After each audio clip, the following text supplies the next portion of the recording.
Bueno, ya está grabando esta vaina, listo. La idea entonces de esta conferencia en Zoom, que es el programa favorito por el momento, está basada en analizar el texto de Stanislao Zuleta, filósofo y pedagogo colombiano y un montón de cosas que hizo este man.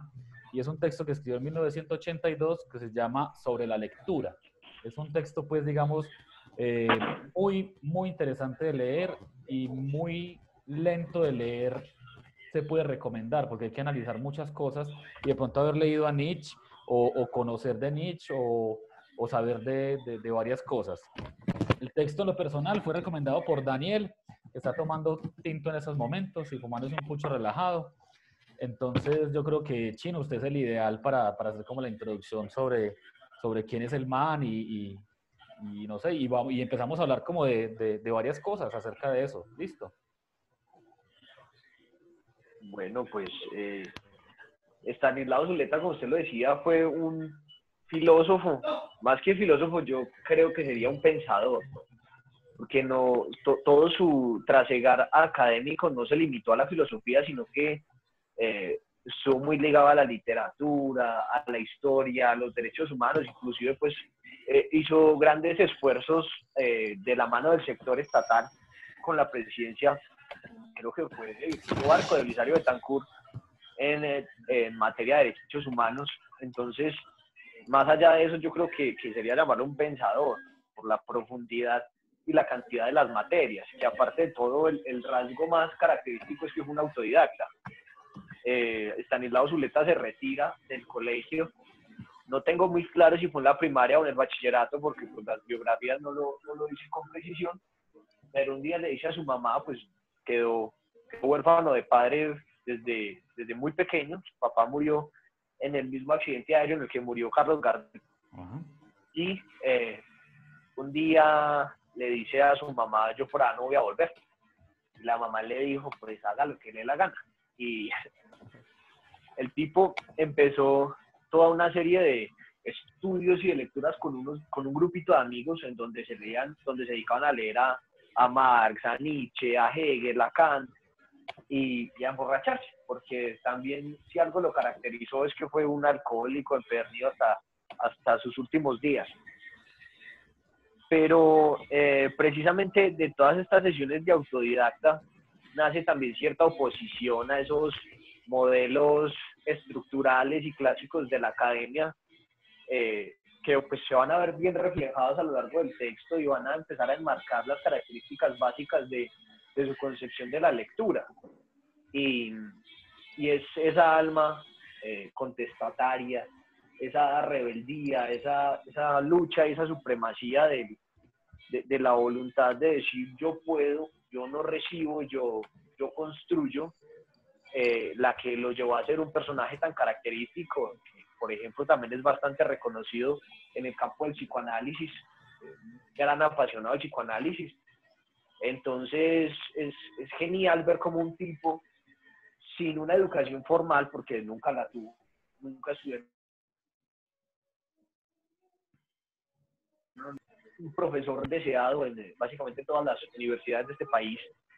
Y pues este texto que nos deja, que es gracioso porque sus textos, más que estar escritos para ser concebidos como textos, siempre fueron las charlas que él solía dar. Entonces hay un librito muy bonito que se llama La rebelión de un burgués, que es una biografía sobre Stanislao Zuleta, y dice que si bien es cierto, él daba ciertos seminarios en las carreras de filosofía, las clases las tenían que hacer en los auditorios y en los coliseos, porque se llenaban de gente de absolutamente todas las carreras, inclusive extraños de la universidad. Entonces, después de entender un poquito como quién fue el hombre que hizo y que lo hacía tan particular, eso nos puede dar luces de qué va el texto, ¿cierto? Y empezar como a entender quién es el que lo está escribiendo y quién fue el que dio esta charla para invitarnos también a ser un poquito más contestatarios, a no ser tan dóciles y a tomar las riendas de nuestra propia educación más allá de cualquier sistema. Entonces, no sé si es...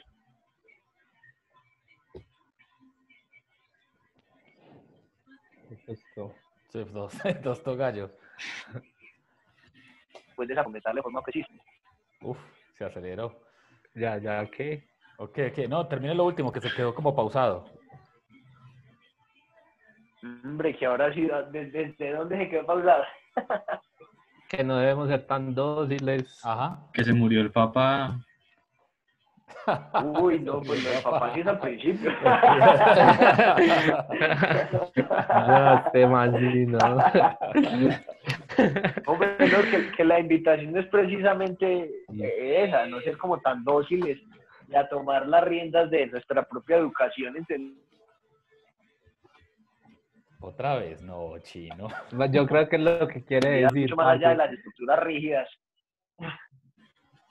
Sí, nosotros entendimos ya la idea, Fresco. Sí, ya sí, entendimos la idea, pero breve. No, pille, pues. La verdad es que es parte Vale. del gran cortafuego chino. Sí. No, estoy hablando Uy, parte del gran cortafuego chino. Conspirativo y qué tal es. Mire, pues a mí lo que me impresiona mucho del texto es que es una reflexión muy profunda de cómo se debe leer, y no tanto de cómo se debe leer, sino que yo creo que el man, por lo menos a mí me pegó en la cara cuando lo leí, y es que el man nos argumenta muy bien que nosotros no sabemos leer. Y es algo que por lo menos a mí, que soy profe de literatura, pues me pegó muy duro, porque es que yo supuestamente enseño a leer y yo no sé leer. Según Estanislao Zuleta, yo no sé leer, porque nos hemos vuelto unos lectores facilistas y somos unos hombres modernos, pues que él digamos que compara mucho lo que dice Nietzsche en varias de sus obras, que Nietzsche, digamos, quiere que los lectores sean como vacas, como rumiantes, es decir, que uno se siente a leer algo y lo medite y no lo devore, y la lectura no sea un producto de consumo. Porque si ustedes pues si analizamos los lectores jóvenes de ahora, que leen las sagas y que leen todo ese tipo de literatura, pues es simplemente consumista, o sea, ahí no hay mucha profundidad, diría Stanislao Zuleta, porque pues él aquí es muy rígido, y el man dice que no hay una escritura como, o sea, que para que haya una escritura, una buena escritura, se necesita que el texto tenga un código propio. O sea, y el man rompe un paradigma en la enseñanza de la literatura, porque es que por lo menos en mi enseñanza de literatura, yo trato de acercar los textos fáciles a los estudiantes para engancharlos con la literatura, pero les estoy bloqueando un proceso de aprendizaje autónomo. Es decir, el estudiante se acostumbra a ser estudiante que el profesor le dé, y no a él mismo preocuparse por ser maestro de sí mismo y enfrentarse al texto y tratar de comprender el texto como una unidad viva que le puede aportar un código distinto. Entonces volvemos a los lectores, pues lectores facilistas, perezosos, que cuando se enfrentan a un libro que no entienden, pues lo dejan a un lado. Y Nietzsche y Stanislao Zuleta, pues digamos en ejemplos con Nietzsche, lo que busca es que ese lector sea curioso, intrépido, que sea un lector aventurero. Y por lo menos, digamos, yo hago una crítica frente a lo que yo he venido haciendo mucho tiempo como profesor, y es que yo he venido haciendo lo contrario. Pues, de alguna manera, si bien yo he recomendado textos y trato de que mis estudiantes lean lo que les gusta, pues también los vuelvo facilistas, porque a veces soy del tema de, si a usted no le gusta un libro, entonces no se lo lea. Y eso funciona, pero en el argumento de Stanislao Soleta, no, porque eso de alguna forma lo vuelve a uno muy mediocre, que es varias de las cosas que me impactan. Entonces lo que yo les quería preguntar, pues para que vayamos como participando, es qué piensan ustedes de eso. O sea, aquí tengo una pregunta que yo sé que ustedes escriben y leen y son muy aficionados. ¿Qué es lo mejor para un escritor? ¿Que todos le comprendan o que solamente unos pocos le entiendan? ¿Qué creen ustedes? Pero yo creo que, por ejemplo, con esa pregunta hay que tener mucho cuidado. Es que yo creo que todo el ejercicio de este texto está justamente en el hecho de entender qué es la comprensión de un texto. O sea, no podemos partir de que entendemos qué es comprender, sino que yo creo que de entrada, antes de responder esa pregunta, a partir de lo que leemos, debemos establecer en conjunto qué es comprender, tanto para Stanislao como para nosotros. por ejemplo, referente a ese punto, yo discrepo en algunas partes con el texto de Stanislav.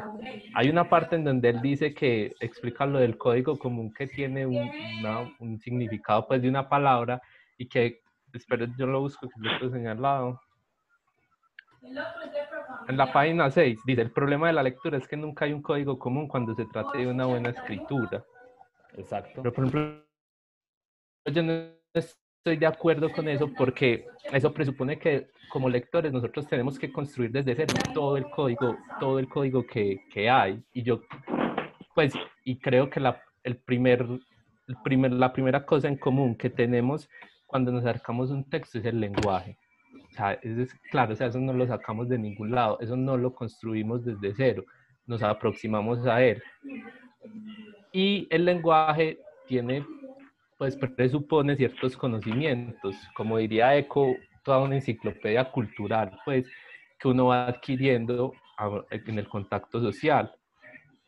Entonces, cuando uno escribe un texto, uno se sirve de todos esos conocimientos que ha adquirido a través del lenguaje. Entonces, quien lo comprenda no va a depender de cómo uno escriba, sino de la capacidad pues de la capacidad, no, sino del bagaje cultural o de los conocimientos que tenga la persona que recibe el texto a partir del lenguaje. Entonces, la comprensión nace en ese código común que a mí me parece que sí está, a diferencia de lo que propone Stanislav. Sí, porque lo que él niega de antemano es que ese código exista, sino que hay un código velado del mismo texto. Es que incluso él separa al autor del propio texto, de su propia creación. Y él dice que incluso el autor desconoce muchas cosas de su texto, que se han jugado. Porque él lo que dice es que escribir es un acto de desalojo, que me parece que es muy directo y muy veraz la afirmación. Porque incluso él defiende la oralidad, cosa que me parece pues un poco paradójica, porque yo había pensado lo contrario. Yo pensaba que la oralidad era más peligrosa que la escritura, porque la escritura le da a uno el tiempo de reflexionar, y en la oralidad era la inmediatez, la que de pronto lo cogía a uno. Entonces está hablando con alguien y entonces dijo algo que no quiso decir, pero Stanislao dice que la oralidad incluso le da a uno herramientas para inferir el estado de ánimo de las personas, los gestos, para poder, digamos, cambiar un poco el discurso. En cambio, la escritura, el lector comúnmente y un buen lector ve mucho más de lo que el autor quiso expresar, ¿cierto? Entonces ve el texto Claro, mismo claro. como un mundo con sus propias reglas desconocidas del lector y del autor, que podría tener cierto sentido, pero sí, lo que dice Mateo es que él desconoce el lenguaje y, bueno, no, dentro de su texto, pues, digamos, explica que uno debe tener, pues, digamos, esos puntos en común para poder, digamos, tener ese código que hay entre nosotros, la comunicación, ¿cierto? Y el lenguaje, pues, es vital. Incluso más adelante hay una crítica sobre el lenguaje mismo, sobre que el lenguaje es teológico porque nos lleva a designar y a separar al sujeto de las cosas. Y pone un ejemplo como el viento sopla. ¿Y quién es el viento? Pues el viento sopla. ¿Quién sopla? El viento, pero es que el viento no es un sujeto, pues no es una entidad. El viento es aire moviéndose, ¿cierto? Pues aire esparciéndose. Entonces el lenguaje básicamente nos limita mucho, cosa pues que no hay de otra porque es a través del mismo que podemos hacer la comprensión y la interpretación de los textos. Entonces, no sé, o sea, Pero yo creo que también hay que dígame. tener, yo considero que, por ejemplo, respecto a lo que dice Mateo, Estanislao Zuleta no niega la existencia del lenguaje como un conducto común, ¿cierto? El lenguaje como un medio. Cuando él habla de que no hay un código común, no se refiere tanto al medio como al significado. Entonces, ese ejemplo que trae de Platón es no solo bellísimo, sino también bastante acertado para hacer una descripción precisa de la situación en donde no hay un código común, por lo que él llama el sometimiento a la ideología dominante en la interpretación que hacemos de los códigos. Y es ¿quiénes eran los esclavos para Platón? Desde la ideología dominante tenemos en el esclavo a una persona que no es capaz de decir por sí misma, que está sometida al arbitrio de otra, ¿cierto? Y toda esa línea discursiva.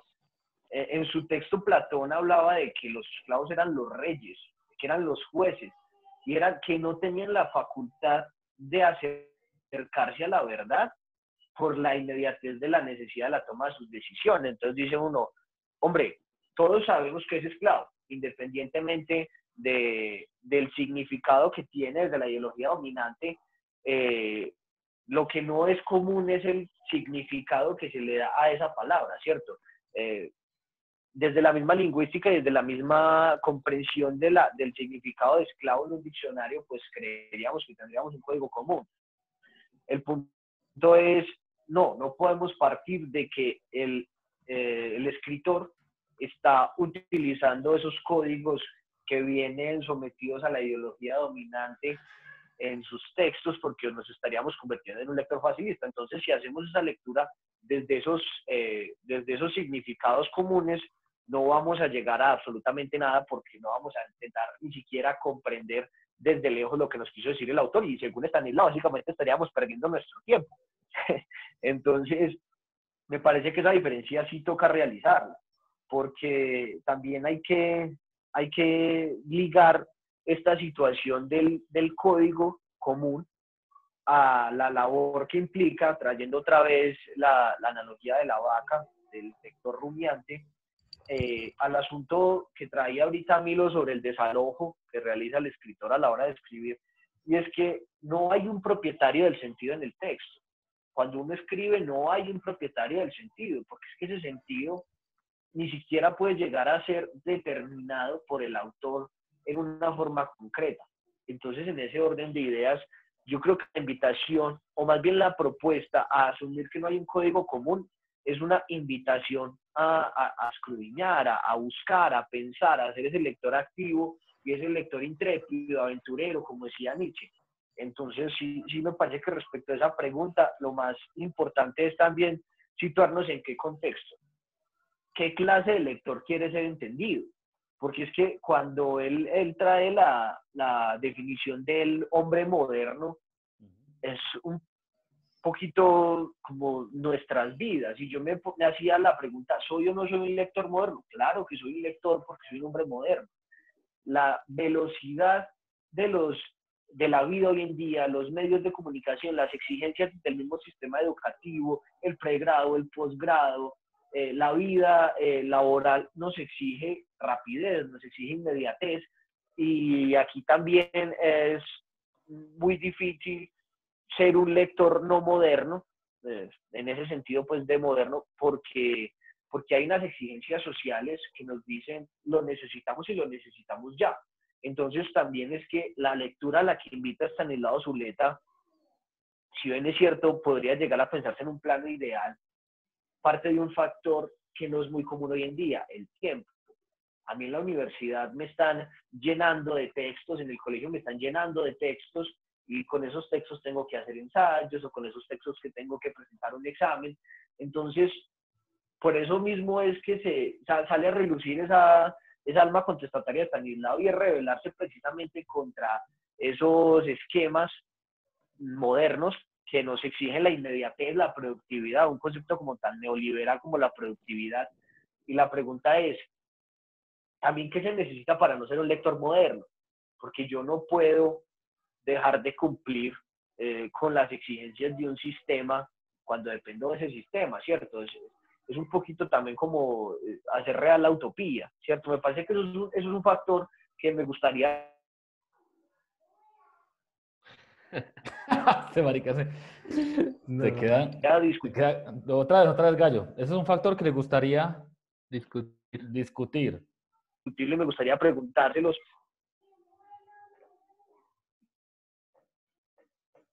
Sí. Claro. Dominar las exigencias de la vida moderna.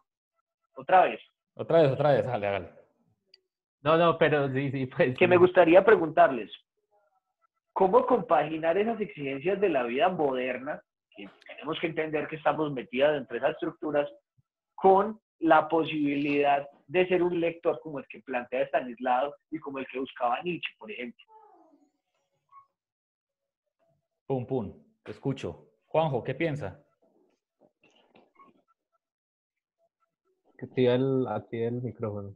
Activa el micrófono. Tun, tun, tun, turun. Ya no, pues que voy a pensar, bailas porque, pues porque no tengo el no tengo el concepto completo de Stanislao.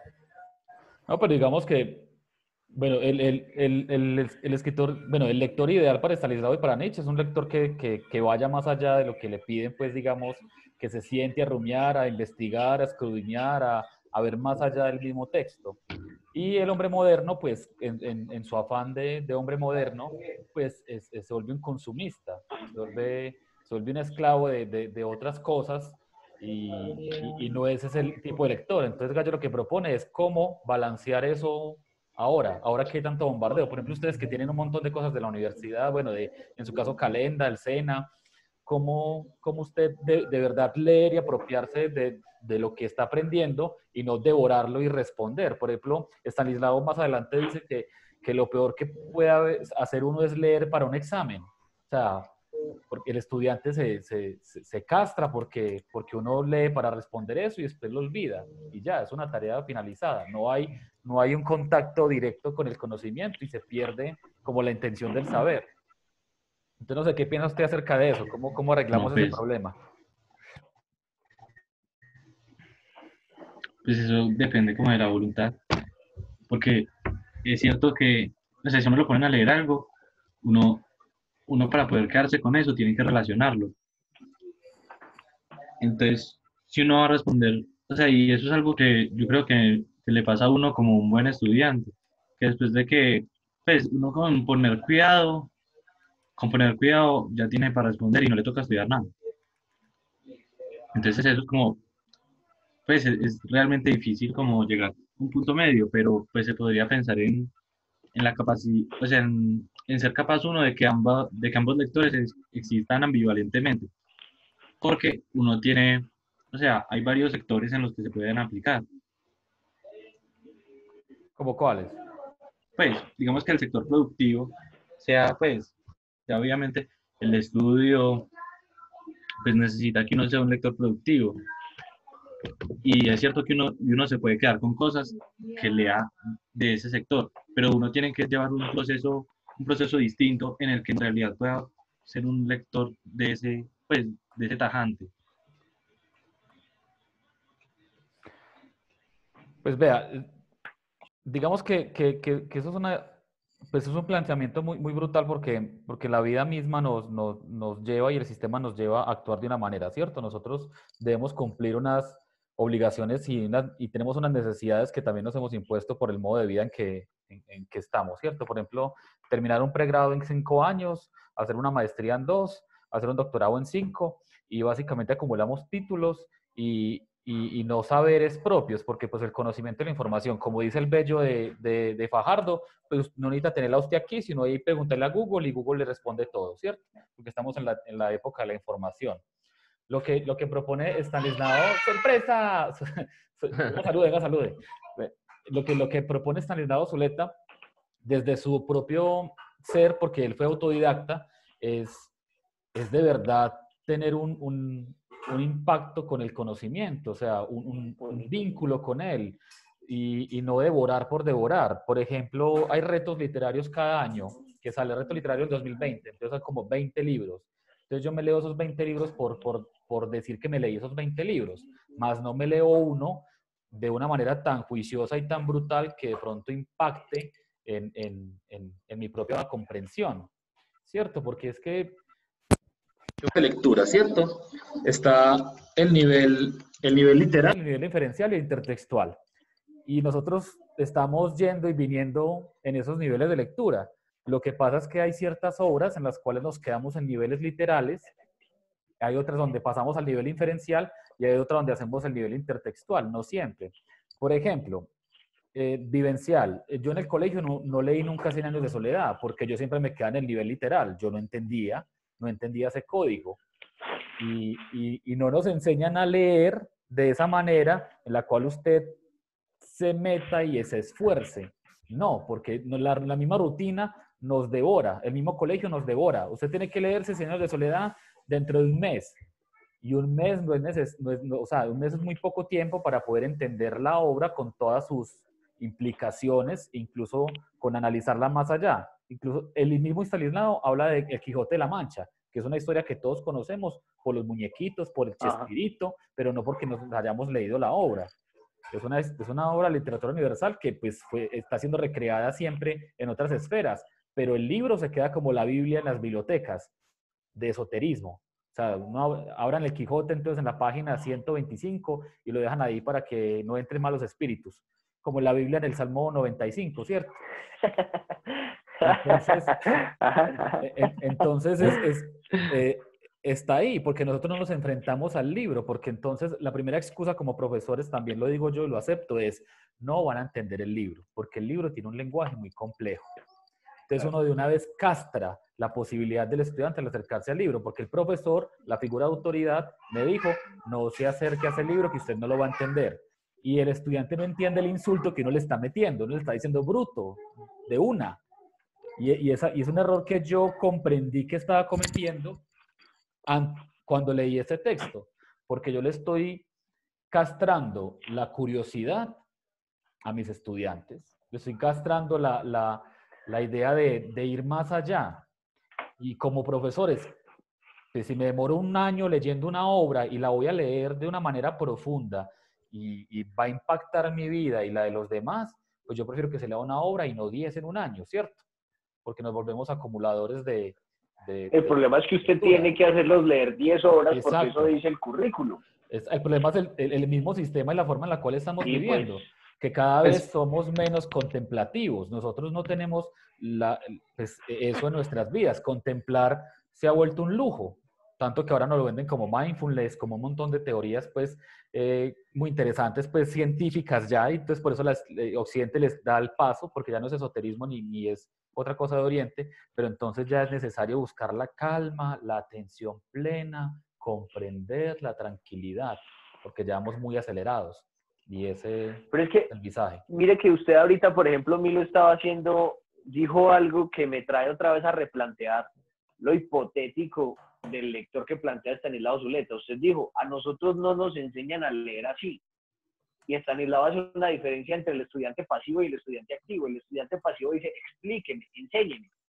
Entonces, a mí no me enseñan a leer así. Estanislao quiere es un estudiante activo que tenga una curiosidad innata y que la explote y diga, no, yo quiero aprender a leer, ¿cierto? Pero yo quiero aprender yo quiero comprender ese código que me está planteando el autor en su texto.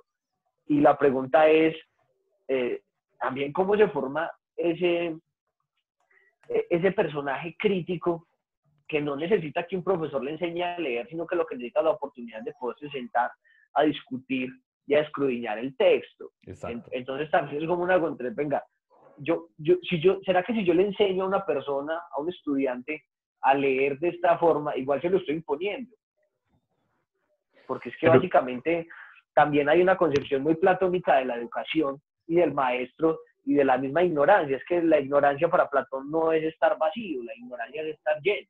Y Estanislao Zuleta también tiene unas raíces bastante platónicas que se exploran en el texto Lógica y Crítica. Entonces la misma pregunta es, ¿cuál es entonces el verdadero papel del profesor? ¿Cómo puede enseñar a leer de esta forma a un profesor sin resultar en una imposición?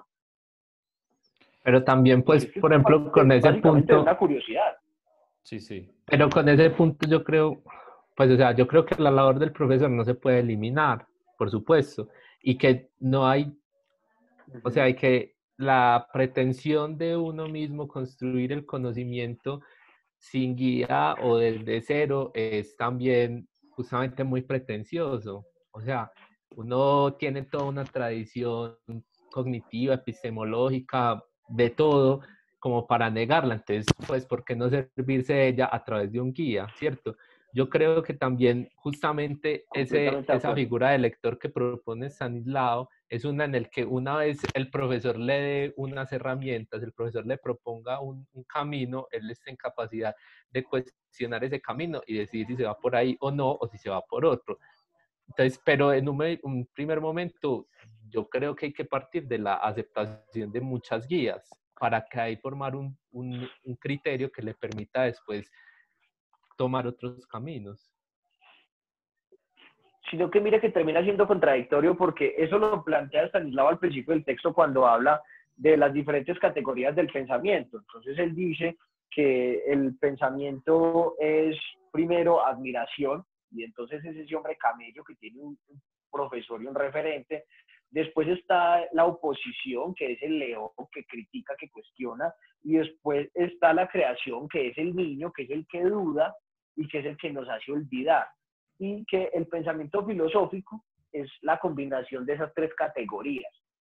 Pero entonces, más adelante, dice, mire, es que usted se puede sentar a leer a Marx sin necesidad de haber leído a Kant, ni a Hegel, ni a Hume, nadie, pues claro. porque si no, entonces a usted la vida le da empezando en Tales de Mileto y a los 80 años si le va bien llegar a Sócrates.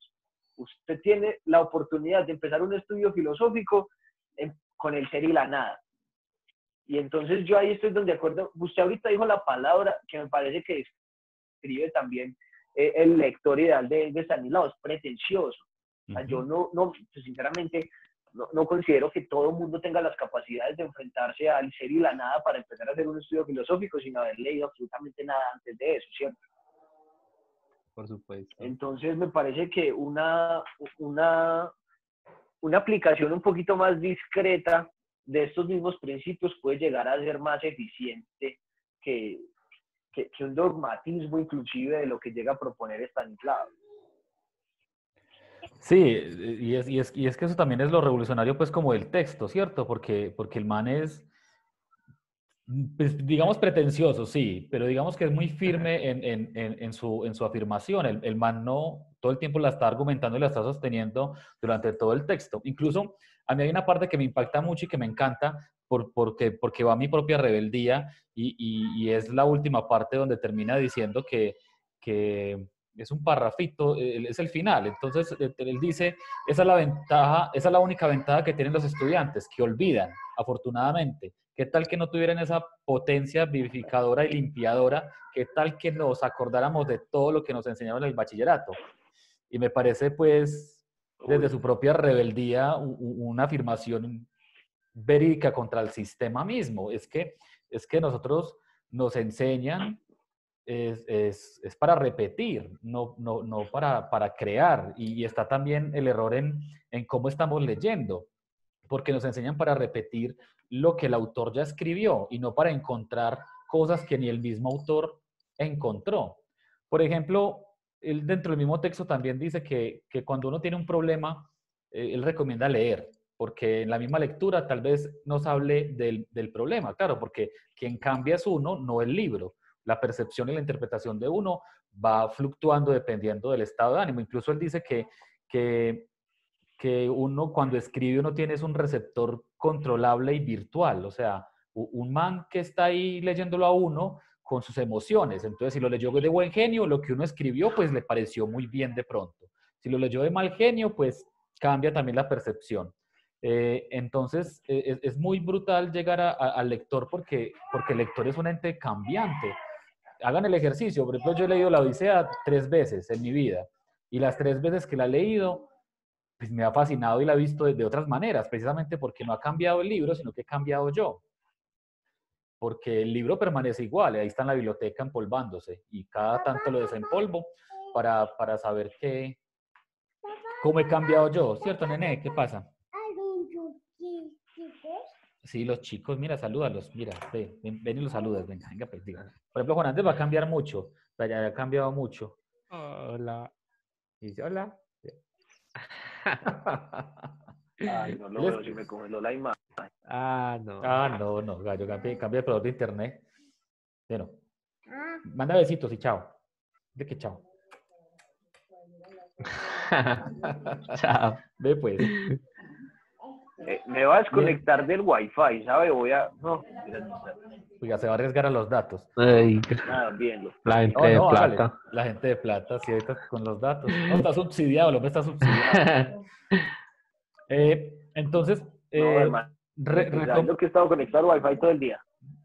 No, vino siempre, sí, es la excusa, siempre. Y justo en la Obvio. conferencia, la embarrada. Pero es que es muy complejo, ¿cierto? El lector varía mucho y no sé, o sea, proponer lectores ideales es arriesgado. Es muy arriesgado porque también nos estaría dogmatizando de alguna forma. O sea, él quiere romper un dogma, pero quiere también de pronto dogmatizar otro, que él piensa que es el ideal y que yo estoy de acuerdo que uno sí busque y sí emplee medidas. Lo que dice Mateo me parece muy, muy acorde. Uno no debe desconocer la figura del maestro, porque es que uno aprende es por imitación y aprende de los demás. O sea, uno no llega al mundo y solito pues abstrae todo lo que hay, ¿cierto? Somos seres humanos y hemos aprendido en comunidad. Lo que sí yo estoy de acuerdo con Gallo es que sí uno necesita un tipo distinto de maestro y es aquel que también haya pasado por el proceso de curiosidad, de confrontación y que le transmita a uno ese tipo de sentimiento, de sensación a la hora de leer. Porque si no, el maestro le estaría transmitiendo títulos, más no saberes de los títulos o no, o no herramientas que de pronto le ayuden a que su nivel de comprensión aumente o se vuelva más complejo. No sé, ¿qué piensan ustedes?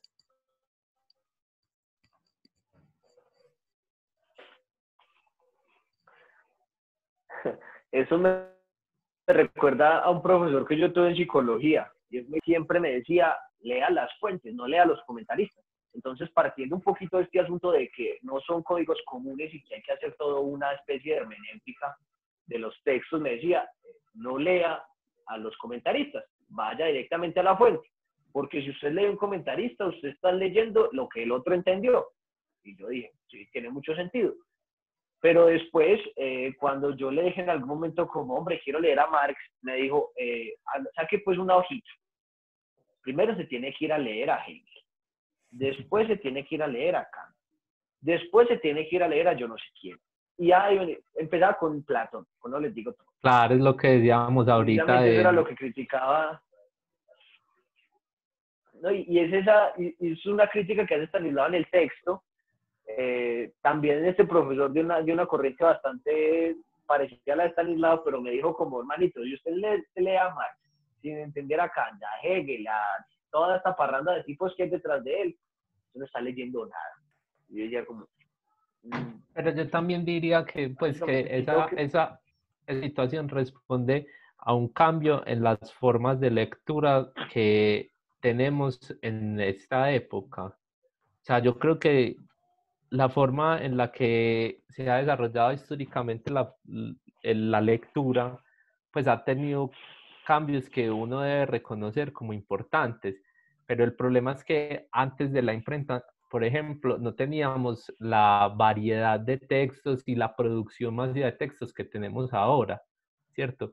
Entonces, ahora la cosa es cómo conciliamos la necesidad de comprender como históricamente a varios autores para llegar hasta hoy sin tener que pasar por todos ellos punto por punto.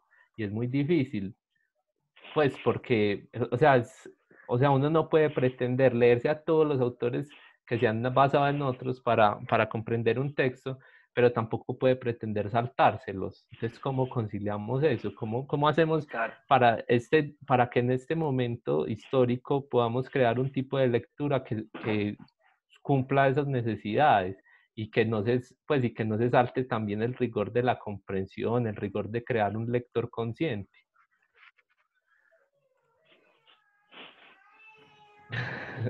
Y hay Está algo también disparando, que, está por ejemplo, disparando. usted toca ahí y es la posibilidad de, bueno, la posibilidad no, la masividad de la escritura.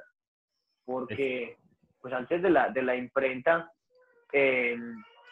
los mismos libros, hay un texto muy bacano, un librito que se llama Las formas de la pereza, que son unos ensayos de Héctor Faciolince. Ya les traigo pues dos cosas a colación. Listo, Entonces, listo. uno es sobre la sacralización del libro. Entonces, la gente tiende a tenerle mucho cariño a los libros. Entonces, mi biblioteca impecable y me gustan los libros en físico y ay, no, y cuidado me lo raya, cuidado me lo... ¿Cierto? Pues, y todos tenemos como ciertos fetiches con los libros. Sí, sí, Normalmente a sí, las personas sí. nos gusta Claro. leer. Tenemos nuestra buena con los libros y él dice, eso viene desde que los libros eran primero escasos, ¿cierto? Entonces todo un libro requería era una labor de copiada particular por parte de una de las poquitas personas que sabía leer y escribir en la época. Y segundo, es que como los libros eran tan reservados, tan poquitos eran, estaban destinados única y exclusivamente a textos sagrados, la Biblia, el Corán, la Torá y demás, ¿cierto? Hoy en día eso ya no pasa.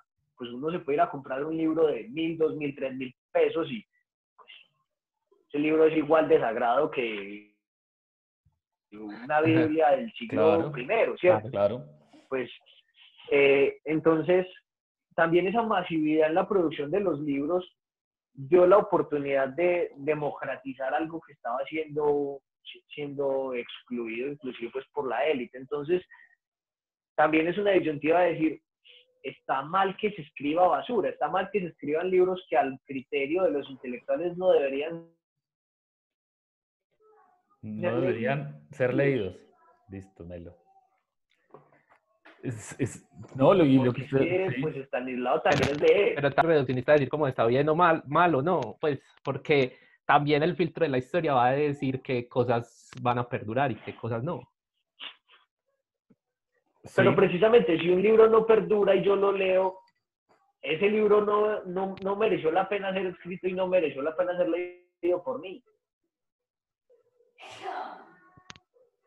No, También cuáles son los criterios de valor que se le dan. pero Porque mire que, por ejemplo, cuando él habla de las palabras que escriben los periodistas, él habla de las habladurías que escriben los exacto, periodistas. exacto. Y yo pues a veces considero que hay textos de carácter periodístico que tienen cierto valor intrínseco desde su rama política o histórica o honestamente informativa. Hay una crónica que no le deja a uno nada, pues también tiene ese ritmo y esa música que él hablaba al principio y uno dice, me gusta, pero esto no me está haciendo ni un mejor lector, ni un tipo más iluminado, ni soberbio. Entonces, valió la pena haber leído el criterio de valor para decir qué se debe leer y qué no se debe leer en un mundo en donde se publican miles de libros al día y donde el Sí, acceso es tan relativamente sencillo claro. por las bibliotecas, por Wattpad, hay mucha cosa ahora.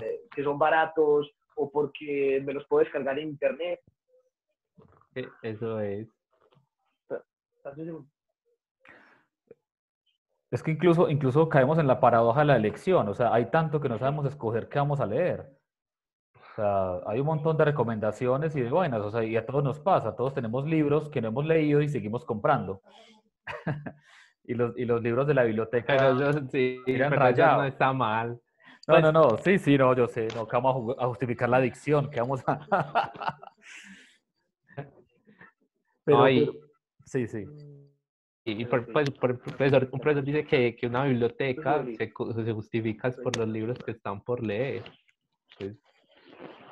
Pues como interesante. Sí, sí, sí. que yo creo que también eso de la elección está marcado por el camino lector que uno se va formando. O sea, por ejemplo, uno lee un texto y en ese texto aparece el nombre de otro libro y resulta que uno lo consulta y es un libro real, entonces uno va y lo lee porque le interesó. También pues es algo que responde mucho, por decirlo así, al azar. Sí, no, y, por ejemplo, ahí Borges decía que la forma en la que uno organizaba una biblioteca ya empezaba a ser una crítica. Yo que muestro, yo que pongo primero, yo que no. Hombre, pues hay cosas que a mí me han parecido completamente irrelevantes, me parecen tan agradables y no me arrepiento de haberlas leído, ¿cierto? Claro. Pues no le estoy diciendo que me volví un tipo más culto, pero que lo le disfruté cuelas. porque es que el ocio por el ocio no está mal. En este libro de Héctor A. Faciolince, él dice, hombre, precisamente también es desprenderse, o sea, ganarle a la modernidad y a esa necesidad de productividad del capitalismo que nos consume hoy en día, es no sentirse culpable en el ocio por el ocio. Y el Claro. ocio por el ocio puede ser leer un puta libre de Paulo Coelho. Pues, Uf, está muy ocioso, entonces la parce. pregunta es, ¿por qué es un libro light? ¿Por qué no me deja Sí. nada? ¿Porque las analogías son sencillas? ¿Eso hace que haya perdido mi tiempo? No. Porque es que, honestamente, la crítica que hace Stanislao también dice un hombre, honestamente, si a eso nos vamos, yo les tengo que decir, yo creo que no he leído ningún libro como debía haberlo leído. No, ninguno, marica, es que No ninguno, como, porque el man sí propone es un lector, pues casi que robótico, o sea, propone un lector que, que tiene que ser no sé, un Apolo, pues, diestro en el orden, en las de las estructuras también, de ir más allá. Bueno, es muy complejo porque es un lector muy idealizado, porque es y que, tiene que ser un Hermes en la hermenéutica. exacto, y tiene que ser un Hermes en la hermenéutica, pues, tiene que ser el putas de aguadas para comprender todo. Por ejemplo, el párrafo que pone de Kafka de la metamorfosis, pues el man dice, si usted no sabe interpretar Yo no eso, entendí un culo. pues, pues Sino nada. que pero también, por ejemplo, en ese ejercicio Yo me he interpretativo, leído la metamorfosis 2 veces. 2 veces. en ese Dos ejercicio veces me leí la interpretativo, entonces, metamorfosis y cuando yo como, esa mañana Gregor Samsa despertó y, chao, Nada. perdí el año. Entonces, bueno, pues uno Pero, dice, pero mire que también está la posibilidad de en estos espacios criticar el mismo texto que planteó Stanislao, porque si uno tampoco lo puede aceptar como un dogma y como una exacto. verdad irrefutable. Si ustedes me preguntan, para mí Stanislao no estaba planteando un texto sobre la lectura, él estaba planteando un texto sobre Stanislao Zuleta como lector. Muy interesante, sí, sí, es una interpretación, o sea, usted está yendo más allá del mismo Si texto ustedes miran, incluso.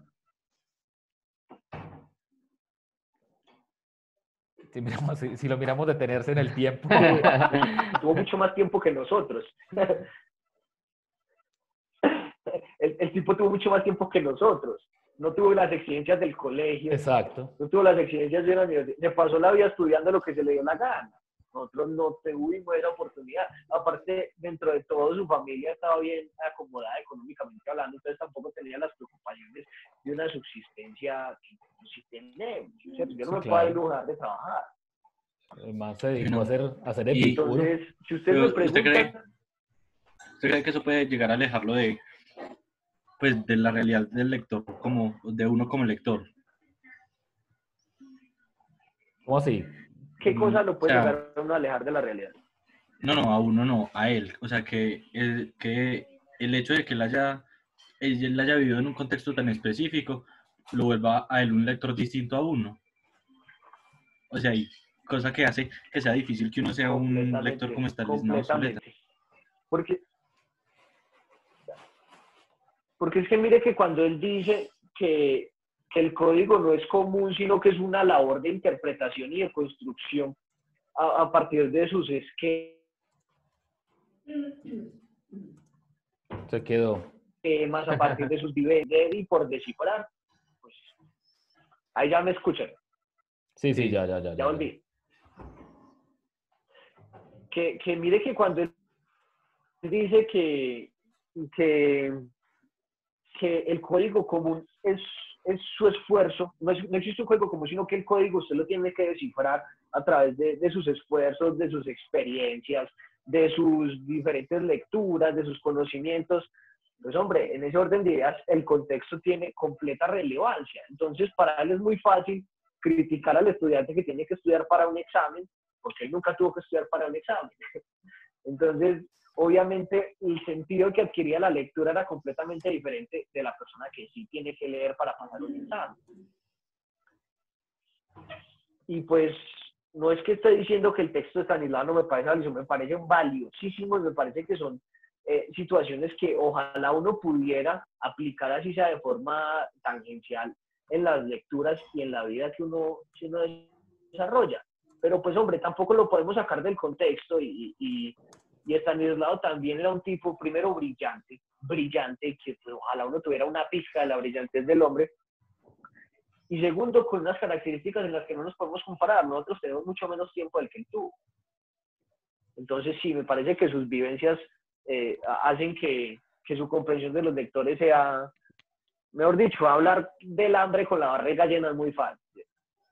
Pero también me parece que es muy fácil, pues, como lavarse las manos y decir, pues, argumentar justamente que las condiciones bajo las cuales él pudo desarrollar esa capacidad eran diferentes a las nuestras y que por eso uno no podría llegar. Yo creo que el compromiso tiene que ser el de llegar a hacer esas cosas y creo que también la brillantez de él no es el resultado de algo de formación propia, o sea, que de igual forma el compromiso tiene que ser de formación con uno mismo, de formación intelectual, de formación académica, que todo esté enfocado a alcanzar un punto de capacidad crítica.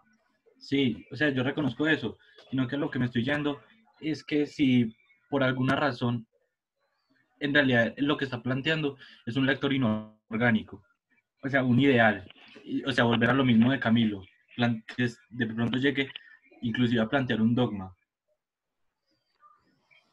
Esa es la cosa. O Sí, sea, sí, y tiene Pues toda la razón, yo no Juanjo. creo que un tipo, Pues, o sea, no que el man cree un movimiento dogmático, pero sí de pronto está siendo pretencioso, como dice Mateo otra vez, en eso de que todo mundo deba leer como él lee. Si Daniel dice que lo que pretendía era escribir un texto de él como lector, él está, digamos, invitándonos también a nosotros a leer como él ha leído en su vida. Cosa que me parece que está bien desde el punto de vista como maestro, ¿cierto? Como vea, estamos haciendo las cosas mal, hagamos esto así y pruebe, pero que también dé la oportunidad de que él mismo se equivoque, o sea, de que de pronto ir más allá tal vez traiga otras consecuencias o ya uno se despersonalice totalmente el texto y empiece a hablar cosas que no tienen mucha relación con el mismo, ¿cierto? Y a ser paranoide y conspirativo. Entonces el autor quiso decir esto realmente y el autor ni puta idea y el texto ni puta idea y nadie lo entiende y entonces también se vuela desde ese vínculo de comprensión, porque el conocimiento en sí se tiene que compartir, o sea, y si yo hablo mi propio lenguaje y me vuelvo autista en mi interpretación, pues de nada me sirve, me muero con eso y ya, pero si no lo transmito y no sé llegar al nivel de la otra persona, pues estamos muy jodidos, porque se vuelve la élite, se vuelve otra vez el conocimiento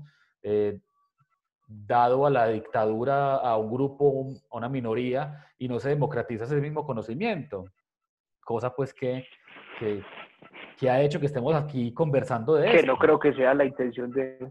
No, exacto, Claro, exacto. claro. Pero Sí, pues, yo sí. estoy de acuerdo con Mateo. Uno tiene que intentar eso, ¿cierto? Y la idea es llegar a ese camino. Y no es tomar tampoco la posición de decir, hombre, pues ni mierda, tengo que trabajar y tengo que presentar este trabajo Ajá, mañana para la universidad, entonces no importa un culo claro. si comprendo o no comprendo. Ahí me pusieron las preguntas y eso es. Y creo que también, por ejemplo, los profesores eh, podrían intentar ir un poquito más allá de su ego intelectual y decir, pues en el examen no les voy a preguntar qué fue lo que dije yo, ¿cierto? Pues porque el conocimiento no es, yo tengo una interpretación del texto y de los conocimientos que he adquirido a través de esos textos, pues yo quiero escudriñar qué interpretaciones tienen ellos y el parcial no es, dígame qué fue lo que yo dije en tal clase o lo pierde, ¿cierto? Pero Claro. pero volvemos a lo mismo. Yo creo que entonces hay que buscar la forma de equilibrar y de compensar esa vida de hombre moderno que tenemos Sí. con esa preocupación por una ilustración mucho más profunda, que es la que plantea Stanislao en ese lector ideal. Claro. Porque, por ejemplo, Afanasio Lince, en uno de los ensayos de este libro que les comentaba, critica a los académicos actuales por esa jerga académica como de, pues no sé, que ustedes leen un texto, el título de una investigación y es como de la deconstrucción postconstructualista de los estándares miméticos de tal mierda, ¿cierto? Y dice, uy, marica, ¿qué dice ahí? O sea, es que es imposible. Entonces no es Sí. escribir enredado por escribir enredado, como posiblemente puede llegar a ser también la invitación de Nietzsche, que a veces, pues, o sea, es también soberbio decir, mire, si usted no está interesado en En rumiarse mi obra. devanarse los sesos con mi libro, No lo pues lea, hijo de no pierda puta. el tiempo, hermanito, ¿cierto? Hace más, Y yo creo que eso es lo que pasa un poquito hoy en día con la academia de esos mismos investigadores y esos escritores que uno dice, ¿qué mierda dice ahí? O sea, no entendí. Cuando las cosas podrían ser llevadas a un lenguaje y a un significado mucho más natural y mucho más común, que termina diciendo exactamente lo mismo. Entonces también es, venga, si nosotros queremos ampliar la discusión y queremos que la ilustración pueda llegar a ser la base de las decisiones y de las discusiones, deberíamos sectorizarla y dejarla exclusiva para cierta élite, como lo proponen, como podría llegar a suceder si se implementara pues este sistema de Stanislao, o la idea es que más gente pueda hablar con más propiedad y con base en esos conocimientos tomar decisiones. Porque es que yo creo que también hay que mirar, y es que la escritura tiene un enfoque político, ¿cierto? O sea, la escritura, escribir es un acto político más allá de los partidos. Y pues hoy en día que la gente sabe leer y escribir con mayor facilidad, ¿qué posición quiero tomar con mis textos? ¿A dónde quiero llegar? ¿A quién quiero llegar? Claro. No, y tienes razón, incluso en el mismo texto aparece una frase que me llamó mucho la atención y dice, la palabra es un acto, la palabra es, la palabra en acto es un intento de controlar al que oye, o sea, usted escribe con la intención de alguna manera influir en el otro, pues de alguna forma indirecta, consciente o inconsciente, o sea, lo que yo escribo y digamos yo escribo un texto y lo comparto en Facebook y hay 3 que le dieron me gusta, hay 2 que le dieron me encanta, uno que le puso me divierte y hay otro que comentó que no le gustó. Y hay varias personas que han sido impactadas por lo que escribí de maneras distintas, ¿cierto? Entonces, a unas les llegó un mensaje que tal vez yo ni siquiera estaba queriendo que llegaras, porque yo, digamos, como escritor, yo quise desalojar esos sentimientos y salieron esas palabras que trataron de traducir mis sentimientos y mis pensamientos y ¡pum!, se convirtió en eso. Y hay otro que tenía una emoción similar o distinta y leyó eso y lo interpretó a su vida y lo llevó hacia él y le gustó o no le gustó. Entonces, la palabra entra así como a querer dominar al otro y a no dominarlo. O sea, o me domina o no me domina. Esto no me gustó, entonces no me dominó. Esto sí me gustó, sí me dominó. Entonces, es complejo también ese ejercicio de escribir. Y es muy político, como dice Gallo, es muy político porque, porque en últimas, ¿a quién se le escribe? A la gente. ¿Con qué intención? A veces con buenas intenciones o con malas intenciones o con la intención de contar o de explicar o de argumentar, pero ¿qué entiende el otro? Por ejemplo, Lacan decía, uno es responsable por lo que dice, no por lo que el otro escuchó. Y eso es una frase muy determinante en el problema de comunicación total que siempre ha existido. Usted dice una cosa con una intención y lo siente, pero es que el otro lo entiende con otra intención y con otro sentimiento, porque somos seres muy subjetivos, no somos Y, pixies. Y no y vamos... justamente eso lo que decía, pues, Gallo, lo que decía usted al principio, que en la oralidad, pues, uno tiene la oportunidad de justificarse, pues, de cambiar, de matizar, de explicar. Pero cuando uno está escribiendo, el texto se convierte en un ente completamente independiente del autor. Y, y por ejemplo, yo no diría tanto que la palabra tenga la intención de dominar, sino que hay un ejercicio hermenéutico de parte del lector que va a estar condicionado también por el grado de conciencia que tenga de ese ejercicio. Entonces, porque claro, o sea, uno como lector, cuando lee un texto de Facebook, de lo que sea, uno inmediatamente va a querer darle un significado dependiendo de las cosas que uno esté viviendo, del contexto de uno. Sí, exacto, porque todo trasciende en la vida de uno, o sea, uno básicamente se pone al lado del texto. Hay algo que me parece también muy veraz de sobre la lectura y es que el man también propone un tipo de lector que sea sin juicio, ¿cierto?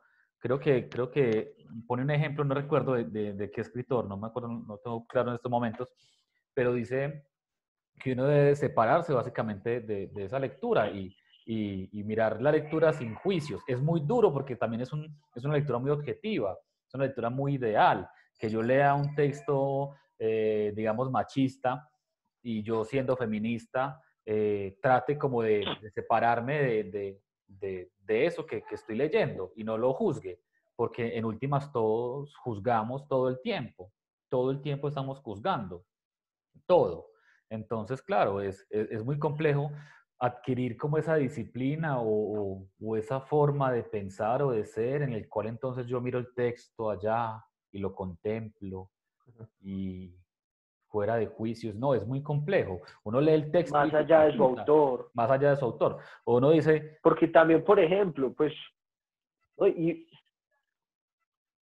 Y muchas veces lo que usted juzga el texto por el autor, que no se ajá, debería hacer, porque claro, somos humanos complejos, ¿cierto? Y a mí me dicen, hombre, no sé, pues cierto personaje que para mí resulta desagradable en la historia, como el general Santander, y a mí me hablan de Santander, y puta, y salve usted la ya patria, hágale. estoy como prevenido. Entonces, eh, este, estoy leyendo un texto de Indalecio Líbano Aguirre que se llama Grandes conflictos sociales y económicos de nuestra historia. E Indalecio Líbano Aguirre, pues era un seguidor de Bolívar, pues un tipo que admiraba profundamente a Bolívar, y en todo su retrato de lo que fue la patria boba y posteriormente la constitución de las repúblicas, el manejo de los congresos constituyentes y demás, hay ciertos episodios bastante desagradables de los que nos han dicho en el colegio que somos los próceres y demás. Entre ellos está el general Francisco de Paula Santander. Y pues, oh sorpresa, también tengo una biografía de Santander que todavía no he empezado a leer, que la escribe una señora que se llama Pilar Moreno, y, y ella es una férrea defensora de Santander. Entonces, pues para mí ese libro me crea como cierto conflicto, todavía no lo he leído, pero voy a entrar de una sugestionado, ¿cierto? Y para mí es difícil apartarme de eso, ¿cierto? Lo siento, es difícil, no soy el lector ideal, me queda difícil hacerlo, obviamente lo tengo que hacer y lo tengo que intentar hacer, pero, pero pues, o sea, también es como deshumanizarnos de cierto tipo de emociones, de sensaciones y de situaciones que son tan inherentes a nosotros a la hora de hacer esa lectura, que me parece un poquito exagerado también. No, y tiene toda la razón, es que es inevitable. Por ejemplo, a mí me pasa con Gabo, o me pasaba en mucho tiempo, porque tenía una aversión total. Entonces, a mí me decían Años de Soledad, me decían cualquier texto de Gabo. Incluso yo hablaba mal de Gabo, o hablo mal de Gabo.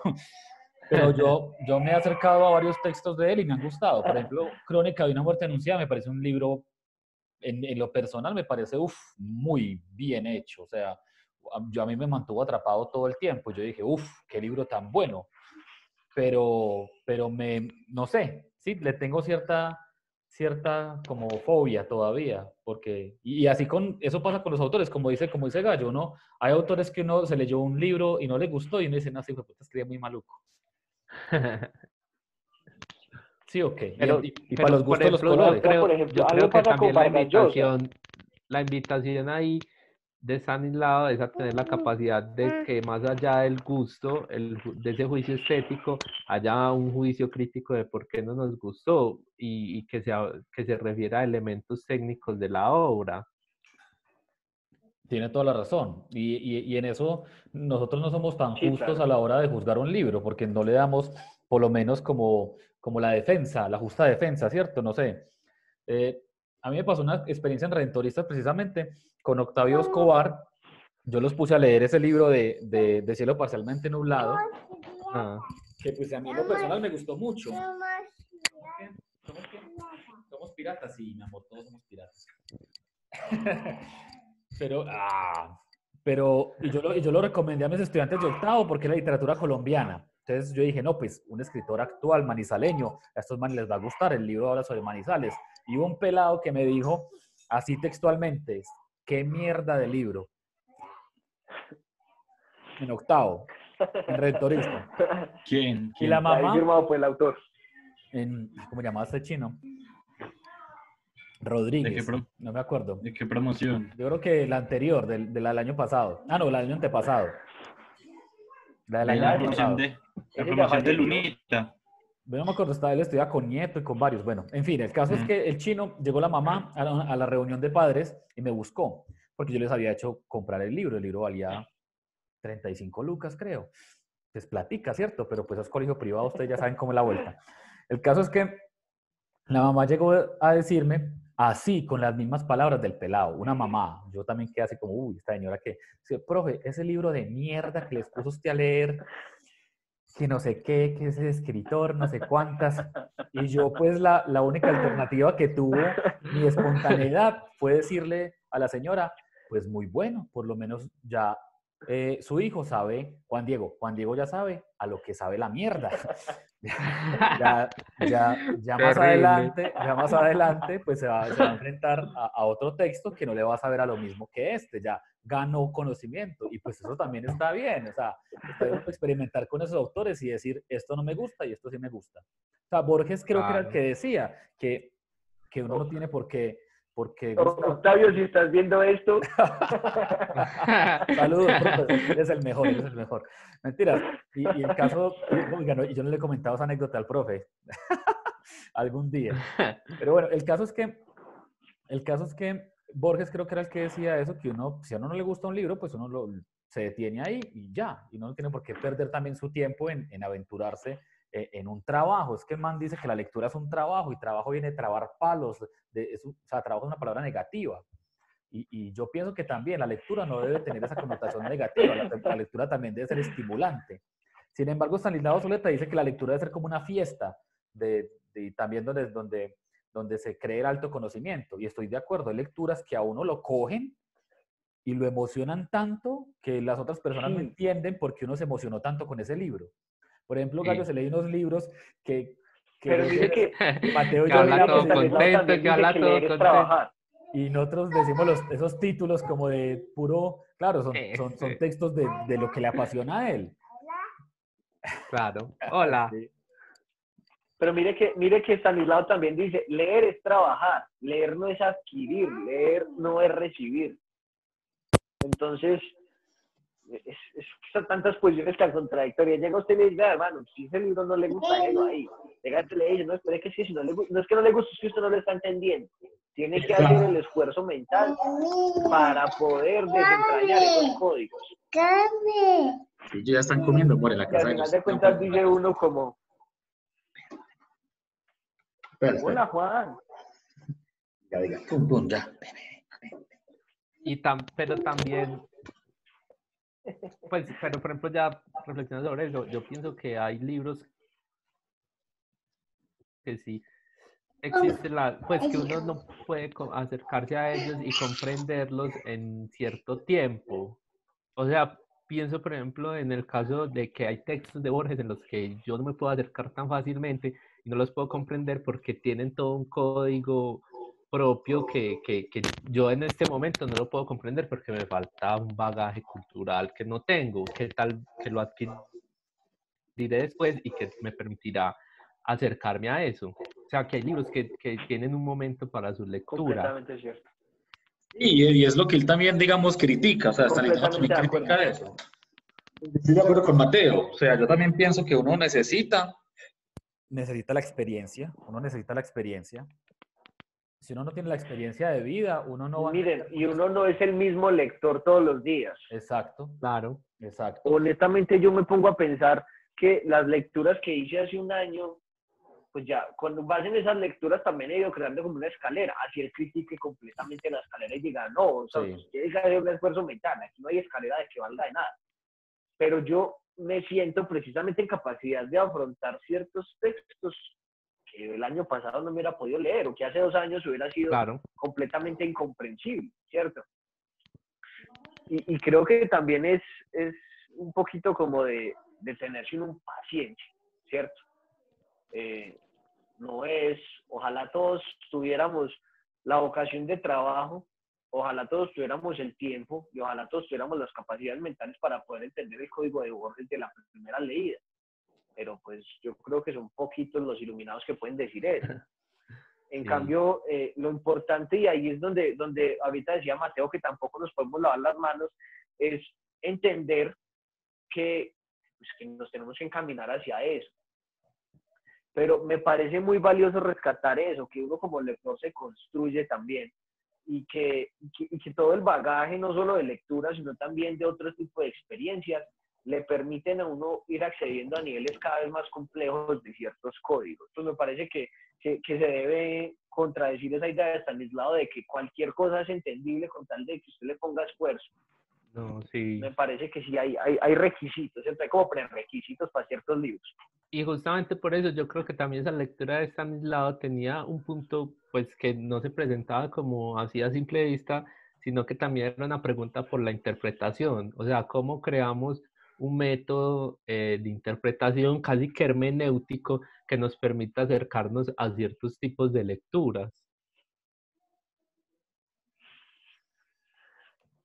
Y la pregunta, él dice que usted no se tiene que preguntar si estoy entendiendo o no, pero entonces, venga, si usted me dice que el código no es común, Claro, que tengo que escudriñar por el significado, o esa es tampoco la me puedo primera preguntar si estoy pregunta. entendiendo, que hijo de putas, pues.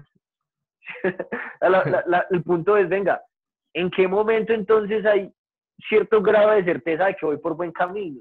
Porque uno tampoco puede ir como un ciego ahí dando tumbos por todo el libro hasta decir, no, Aquí sí, no claro. entendimos a devolver. Pues, Entonces, y justamente, y yo creo que ese es el punto más difícil, porque uno como lector, ¿cómo se hacen las preguntas correctas para entender?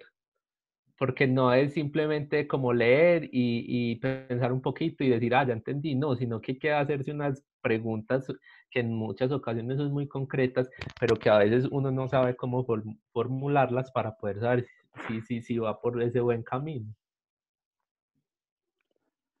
Sí, y que incluso, también parte de sus concepciones, sí, incluso yo que es también les... acertado y que no es acertado para mí, ¿cierto? Ujú. No, tiene toda la razón. Y yo les devuelvo la pregunta que les hice al Dígamelo, diga. principio. Les devuelvo la pregunta que les hice al principio. O sea, para ustedes es, como escritores o como lectores, es preferible un escritor que se haga entender, o sea, que todo el mundo lo entienda, o un man que pocos lo entiendan. O sea, frente a todo lo que hemos discutido, como para ir cerrando como la conversación. O sea, ¿ustedes qué prefieren? ¿Realmente que haya, digamos, un entendimiento global y que el conocimiento se pueda compartir con todos y que todos comprendan lo que uno quiere expresar, o que solamente un grupo de intelectuales se jacten de eso y digan entender? Por ejemplo, Borges, ¿cierto? Entonces, que el que entendió a Borges, entonces uno lo ve como el iluminado y uno dice, marica, entendió a Borges, huevón.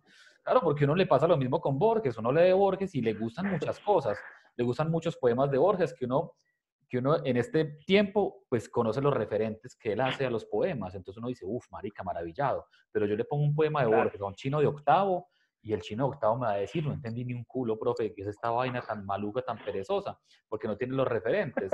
Entonces yo he buscado, desde mi hacer como profesor, he buscado textos que entiendan, que sean de su mundo. Entonces, ay, tan bacano, claro, porque cuando uno le dan lo que le gusta, uno siempre dice que es bacano. No está la incomodidad de enfrentarse a lo que dice Stanislao. Pero entonces, para ustedes, ¿qué es más fácil? ¿Encontrarse como escritores escribiendo algo que todo el mundo entienda o qué? Es que yo creo que esa pregunta... Pero es que mire, por ejemplo...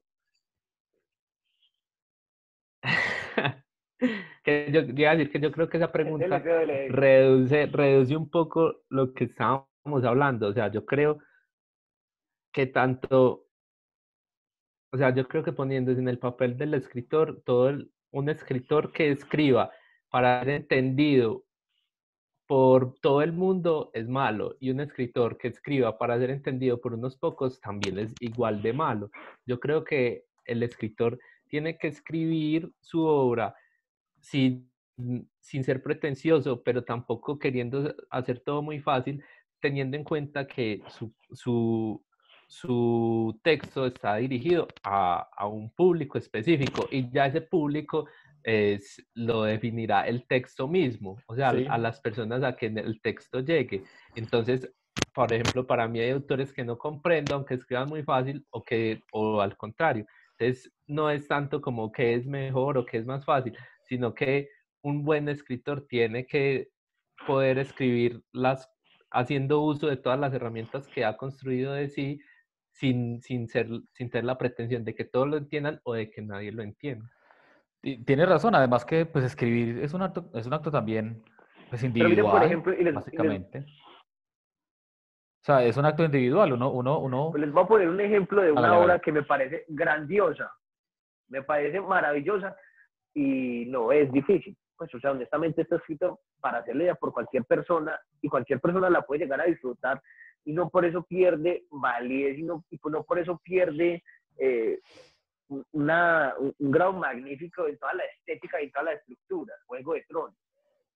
George R.R. Martin escribe una historia compleja, entretenida, que nos lleva a desarrollar ciertos aspectos de la imaginación. Uno dice, wow, es absorbente, tiene rítmica, tiene música, tiene melodía, lo lleva a uno no quiere dejar de leer, los personajes son muy ricos, todos los personajes son varios. Claro. Tan, tan, tan, tan, tan, tan. Encuentra uno cuál es el código no común, cuál es el código particular en donde tengo que entrar a descifrar a través de mi experiencia. Y no por eso me parece que sea un mal escritor, me parece que es un escritor genial. Entonces la pregunta también yo creo que sería esa misma pregunta, pero dirigida a qué clase de escritores. No creo que sea lo mismo un filósofo, y yo creo que Stanislao Zuleta lo desmarca mucho dentro de la filosofía, pero también toca aspectos de la literatura que uno dice, está mal ser entendidos por todo en la literatura. Es que tiene eso de malo. Pero yo creo que también es, o sea, que la pregunta también nos tiene que estar dirigida a la intención del autor. Es decir, un autor que escriba para ser entendido por todos me parece que no es lo correcto. Pues que pretenda ser entendido. Yo voy a escribir esto para que todo el mundo me entienda. No, yo creo que un autor que logre escribir y que todo el mundo lo entienda sin que esa sea su primera intención, es un autor que vale muchísimo la pena. Sí, tiene toda la razón, porque es que ya volvemos al hecho de criticar la lectura como producto y como consumo, y es que ahorita hay tanto bombardeo en el mundo editorial porque pues están escribiendo para un público determinado con unos análisis de población determinadas y están haciendo libros para mandarlos a las series, a las películas, y están haciendo todo un mercado acerca de lo que es arte, y ya no es arte porque ya es un producto sintético, ya es un producto inerte, no es un producto vivo que Pero salga no estoy de acuerdo. ¿O No qué? estoy de acuerdo porque si bien es cierto hay una sobreproducción en ese momento de series, de películas, cualquier libro que medio peguen o le sacan la serie, hombre, me parece que también hay mucho valor en llevar a la pantalla ciertas situaciones. Wow, las películas del Señor de los Anillos, unas películas de fantasía, La Guerra de las Galaxias, son unas películas de fantasía y tienen un valor intrínseco muy importante de decir, qué buena historia. Y fueron taquillas, o sea, y si un éxito en taquillas porque eso es para todo el mundo, ¿cierto? Sí. Y no porque sean masivos me parece que tiene que ser malo. Me parece que hay como cierto fetiche en la exclusividad de decir, y esta serie no la entiende ni el putas, la ven 3 personas, es la mejor serie del mundo. No, marica, o sea, hay series muy buenas que se las ve todo. La Casa de Papel, buenísima, buenísima, muy bien escrita, bien desarrollados los personajes, interesantes las tramas y las intrigas, y yo creo que de esto podemos hablar otro día, pues ya lo que tiene que ver como con música, con el cine, con series, con la misma televisión, pero sí es dejar eso como, hombre, lo masivo no tiene que ser malo, de hecho lo masivo puede llegar a tener elementos tan comunes a todos que ahí radica su belleza, y decir, hombre, pues esto lo ven en China y lo ven en Colombia, ¿qué nos puede unir a dos personas de culturas tan extremadamente diferentes y hace que nos guste? Entonces, no sé, me parece que hay otros criterios de un valor que tienen que ser apreciados antes de decir demasiado sencillo. ¿No? Porque hay cosas muy simples que son cosas muy buenas. Y, por ejemplo, les va a traer les va a traer una situación que esta se la ha escuchado más, el reggaetón. El reggaetón es tan Claro. sencillo que esa vaina pega y esa vaina está bien hecha. Y eso se puede escuchar aquí o en la China y lo hace mover a usted. Sí. Es básico. Por Sí, supuesto. es básico. Tiene un mensaje donde el código no sea común y me obligue a decir, no, pues, o sea, a menos de que usted tenga mi puta idea que es culiar, no, ¿cierto? Pero en esa misma sencillez está la capacidad de conmover, ¿cierto? Y yo creo que es un valor que se tiene que apreciar de cada una de las obras. Si eso es capaz de conmover, ahí hay algo que se tiene que apreciar, más Y yo, allá de su rigidez.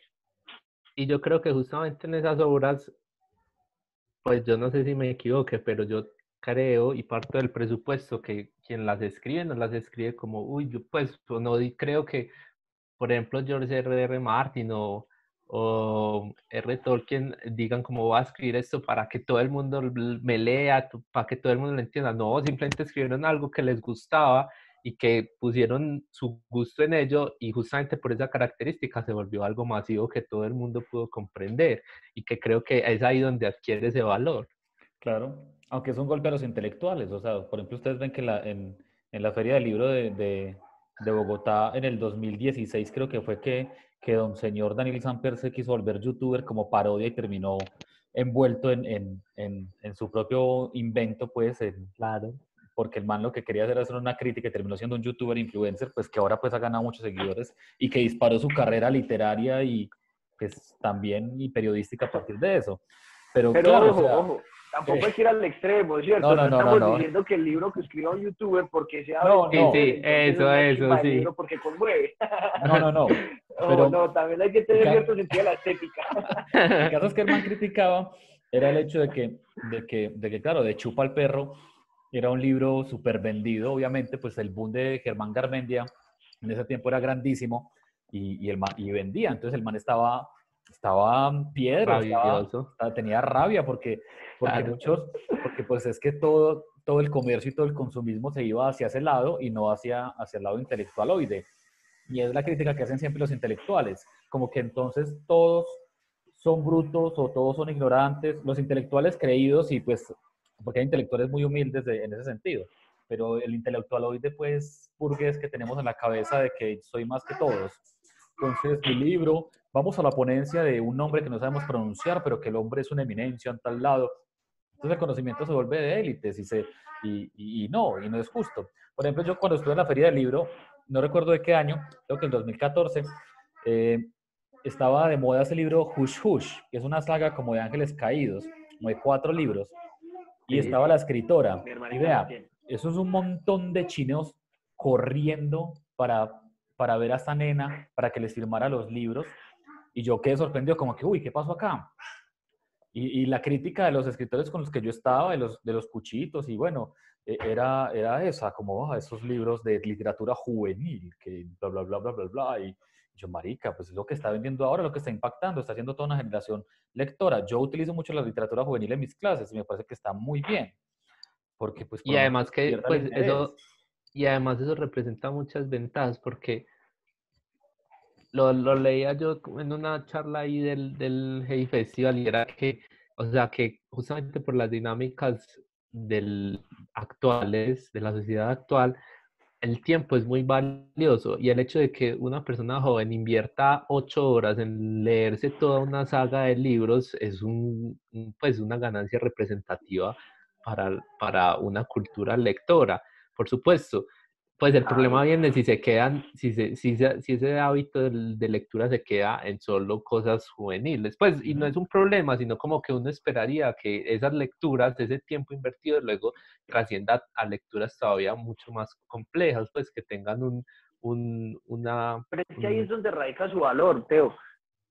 Porque lo que usted dice, crear el hábito de la lectura no es fácil.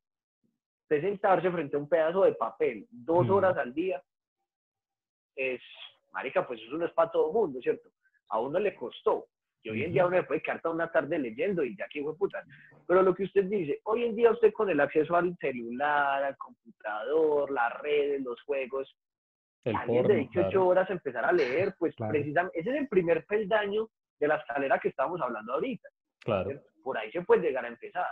Porque si a usted de una le sueltan un Dostoyevsky, los hermanos Karamazov, pues marica, no, ya, No, pum, Sí, en la usted le doy cara. por perdido, pues. Exacto, y eso es la crítica que pasa en el colegio. En el colegio, pues también digamos que nos prohíben ese tipo de lecturas y nos mandan a la cárcel de adiós lectura, porque es que no hay nada más castrante que un profesor de literatura en un colegio. O sea, De verdad, le dicen a uno un canon que hay que leer en octavo, entonces vamos a ver literatura colombiana y vemos un montón de No, autores que no nos interesan. En 100 años de décimo soledad. vemos literatura española y un montón de gente que no nos interesa. Entonces yo creo que la crítica que yo siempre he hecho en el colegio es que uno tiene que, pues, por lo menos el pelado tiene que desarrollar el gusto y el hábito. Y ya con uno de esos ya está ganado.